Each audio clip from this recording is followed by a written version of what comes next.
I think the real significance of this visit is that we have a man who may well lead China from late 2012 till late 2022, meeting with a man who may still lead the United States until January of 2017. This is the first time they're going to have a really serious conversation. A major problem in U.S.-China relations is the issue of distrust over each other's long-term intentions. And frankly, the nature of the personal chemistry between these two men, between Barack Obama and Xi Jinping, could potentially play a significant role in building greater confidence as we move forward. These are both politicians. They're both people who have risen through national political systems. They're both people who are good at reading someone else and making a judgment as to the person's sincerity, their key concerns, and whether they're reliable. Are they people you can do business with? And so this will be the beginning of establishing their relationship. And over the long run, as we look back, the start of that relationship and how it starts may end up being really the most significant legacy of this visit.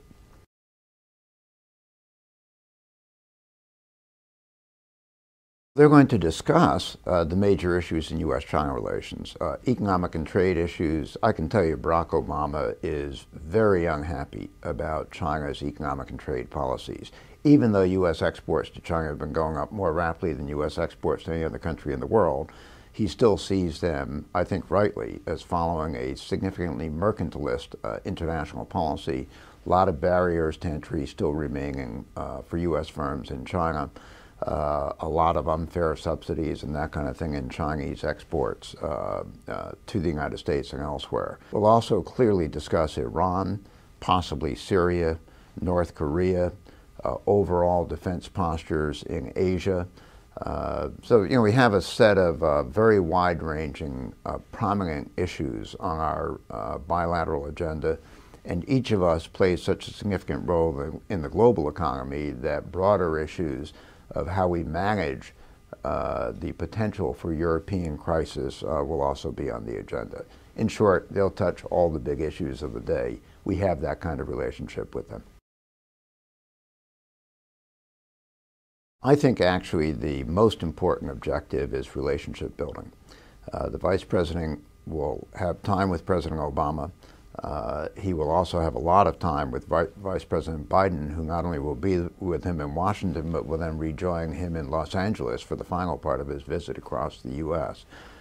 He'll meet with Secretary Clinton, he'll meet with Secretary Panetta, our Defense Secretary, and he'll meet with the leaders of both houses of Congress. He'll also meet with American business leaders. So it's a time for Vice President Xi to begin to get a much better feel for the political mood in Washington, for the key issues in Washington and the perspectives of different key players here, and for them to get a sense of him. And I think that chemistry part of the relationship and simply mutual understanding, it doesn't make news, but I think for this visit at this time, that is really the key objective of the White House, and I think also the key objective of the Chinese side.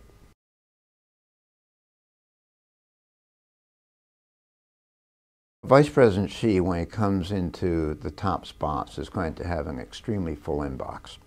The Chinese recognize that the development model that they've pursued to date, a model that is export-led and investment-led, that focuses on capital-intensive projects, that has not relied much on domestic household demand as a driver of the Chinese economy, that has been relatively environmentally destructive, that has produced increasing inequality of distribution of wealth, that model is no longer really sustainable. So they've laid out a new model that they want to shift to.